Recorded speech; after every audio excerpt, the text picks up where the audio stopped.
Good morning, student. How are you? I hope all fine. Today we'll teach SST. First chapter, the globe, a model of the earth. Page number 5 हम लोग पिछले video में पढ़े थे, तो उसमें हम लोग सरफेस ऑफ द अर्थ पढ़े थे. It's okay. और सरफेस ऑफ द अर्थ में हम लोग पढ़े थे कि how many continents students. 7 continents on the earth and 5 oceans on the earth. It's okay. हम लोग ये भी पढ़े थे what is a globe. Globe is a model of the earth. It's okay. तो आज हम लोग पेज नंबर 6 पढ़ेंगे. पेज नंबर 6 का रीडिंग करेंगे. It's okay. तो फर्स्ट है a globe has some limitations. Globe का भी कुछ लिमिटेशंस है. फर्स्ट है a large globe is difficult to carry. बड़ा ग्लोब को एक जगह से दूसरी जगह ले जाने में प्रॉब्लम होता है. सेकेंड है space is limited and details can not be show on a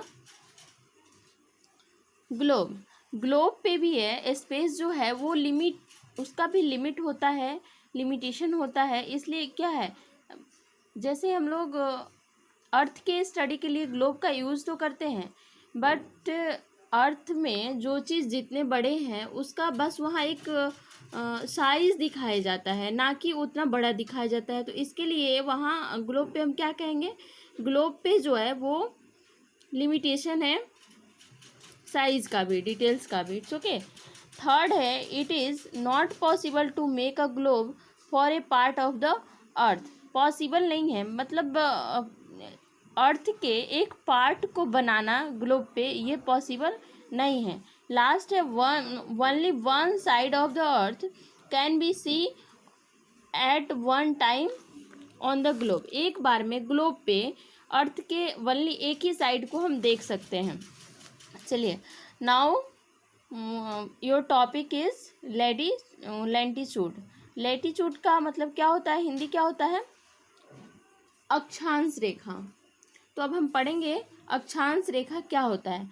on a globe lines of latitude are imaginary circle of different size. Globe पे जो है लैटिट्यूड अलग अलग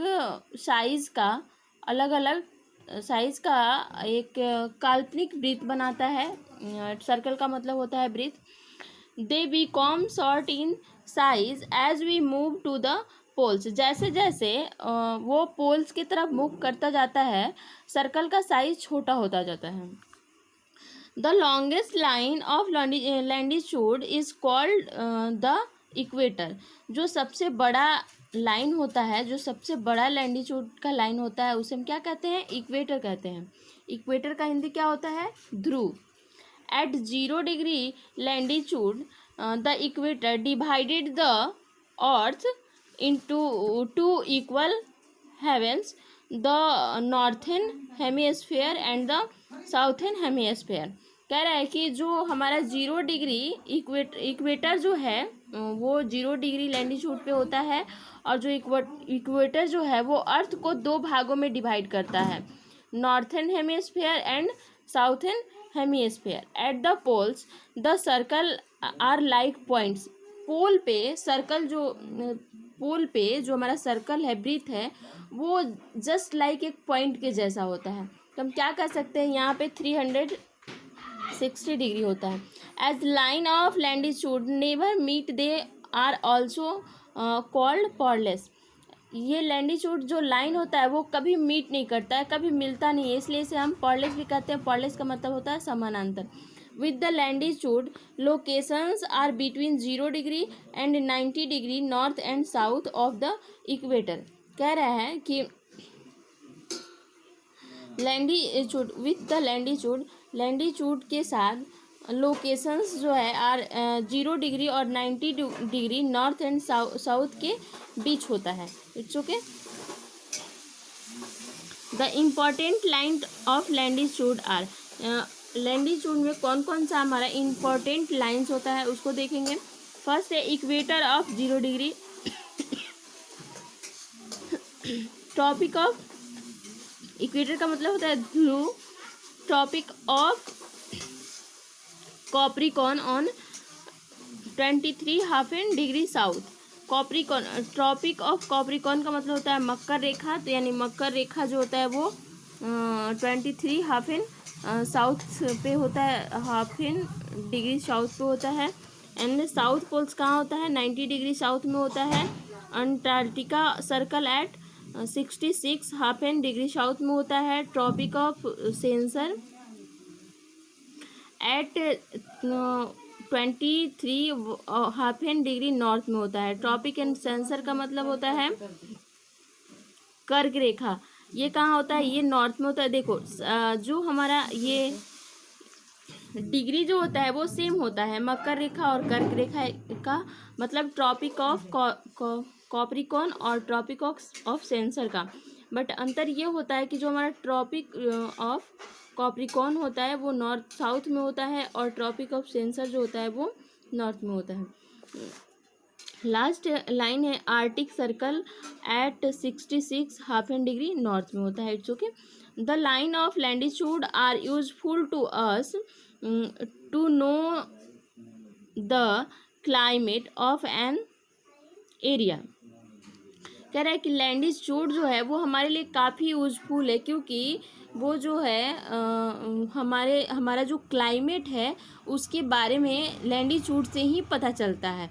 if an area is located close to the equator, जैसे जैसे जो area जो होता है इक्वेटर के क्लोज होता है, इक्वेटर के नज़दीक होता है, the climate will be very hot. वहाँ का जो क्लाइमेट होता है, क्लाइमेट का मतलब क्या होता है? जलवायु। तो वहाँ की जो जलवायु होती है वो काफ़ी गर्म होती है। This is called as equatorial climate. इसे क्या बोलते हैं? इक्वेटरल क्लाइमेट बोलते हैं, ध्रुवीय जलवायु बोलते हैं। It's okay. Near the tropic of Cancer और tropic of Capricorn the climate is mild. Tropic of Cancer और ट्रॉपिक ऑफ कॉप्रिकॉर्न के नज़दीक का जो क्लाइमेट होता है वो मिल्ड होता है, मतलब मिक्स होता है with warm summer and cool winter. यहाँ पे हल्की ठंडी भी होती है और हल्की गर्मी भी होती है, तो इसलिए क्या बोलते हैं? This is called temperate climate. इसको बोलते हैं टेम्परेचर्ड क्लाइमेट। मीन्स होता है समशीतोष्ण जलवायु। मीन्स यहाँ जो होता है ना तो ज़्यादा गर्मी पड़ती है और ना ही ज़्यादा ठंडी पड़ती है। At the poles the climate is very cold and is called polar climate. But जो पोल पे का जो क्लाइमेट होता है, पोल्स का जो क्लाइमेट होता है, वहाँ का जो जलवायु होता है वो काफ़ी ठंडी होती है। वहाँ पे वेरी कोल्ड मीन्स काफ़ी ठंडी होती है, बहुत ज़्यादा। तो इसे हम कहते हैं पोलर क्लाइमेट, मीन्स ध्रुवीय जलवायु। It's okay. Your longitude topic is completed. So today your homework is this topic is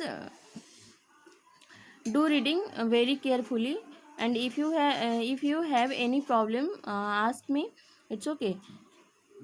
इसके बाद हम लोग पढ़ेंगे लॉन्गिट्यूड। It's okay.